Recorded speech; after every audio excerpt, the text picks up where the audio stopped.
আসসালামু আলাইকুম ওয়া রাহমাতুল্লাহি ওয়া বারাকাতুহু। আমরা দেখতে পাচ্ছি বিশাল বড় একটি মাঠ। সেই মাঠটা হলো সিরাজগঞ্জ উল্লাপাড়া বালসাবাড়ি মাঠ। সেখানে বিশাল বড় কবরস্থান রয়েছে।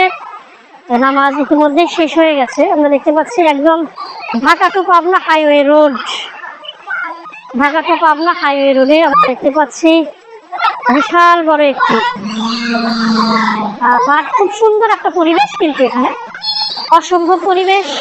আপনারা দেখতে থাকুন। আমি আপনাকে শুরুতেই বলছি, আমি আপনাকে দেখাবো যে কত বড় মাঠ এবং কত বড় মাদ্রাসা এবং কত বড়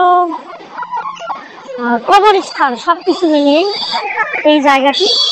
এখানে প্রায় 7 গ্রামের লোক কিন্তু এই জায়গাতে নামাজ কালাম পড়ে। এখানে অনেক দোকানপাট রয়েছে। প্রত্যেকটা জায়গাতেই মেবি এইরকম নামাজের পাশে, রাস্তার পাশ দিয়ে কিন্তু এরকম দোকানপাট বসে। দেখতে পাচ্ছি অনেক রকমের জিনিস কিন্তু এখানে রয়েছে। ছোট ছোট বাচ্চারা এর সাথে সাথে অনেক কিছু ক্রয় করে থাকে এবং বিশাল একটি জায়গা। এটা অত্যন্ত পছন্দের একটি জায়গা, আমার কাছে যথেষ্ট ভালো লাগে। এই হাইওয়ে রোড আমরা দেখতে পাচ্ছি, কত সুন্দর মনোরম পরিবেশ। 30টা দিন আমরা রোজা করে পরিশেষে আজকে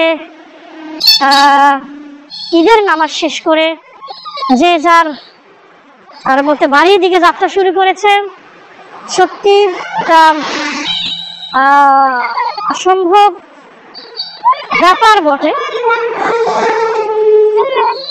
একজন রোজাদারের সবচেয়ে বেশি আনন্দের মুহূর্ত হলো ঈদের দিন। তাই পুরো একটি মাস সিয়াম সাধন করার পরে মহান রব্বুল আলামিনের কাছে প্রার্থনা করলেন যে ইয়া রাব্বি কারীম, আপনি দয়া করে মায়া করে আপনি আমাদের জিন্দেগির সমস্ত গুনাহগুলো মাফ করে দিন। রোজাদাররা সব আসলে একমাত্র রোজাদারের জন্য আনন্দ।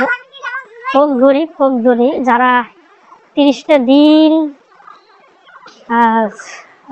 তারাবি করেছে, সিহরি খেয়েছে, রোজা রেখেছে, নামাজ কালাম ইবাদত বন্দেগী করেছে, বিশেষ করে মহান রব্বুল আলামিনের কাছে ক্ষমা পাবার প্রত্যাশায় যারা এগুলো করেছে, সেই মানুষগুলো হোক ধনী হোক গরিব, তাদের জন্য কিন্তু একটা আনন্দ। আজকে রোজাদাররা অনেক বেশি প্রত্যাশা করছে মহান রব্বুল আলামিনের নিকট ক্ষমা নিয়েই কিন্তু আজকে তারা বাড়ির দিকে যাচ্ছে। ঢাকা পাবনা হাইওয়ে রোড সুন্দর আমরা দেখতে পাচ্ছি। যে আমাদের শ্রদ্ধেয় বাজান যাচ্ছে তার রাজপুত্রকে নিয়ে। এই যে ভাইয়া, এই যে দেখি। আসসালামু আলাইকুম। আসসালামু আলাইকুম। কোথায় গিয়েছিলে ভাইয়া তুমি?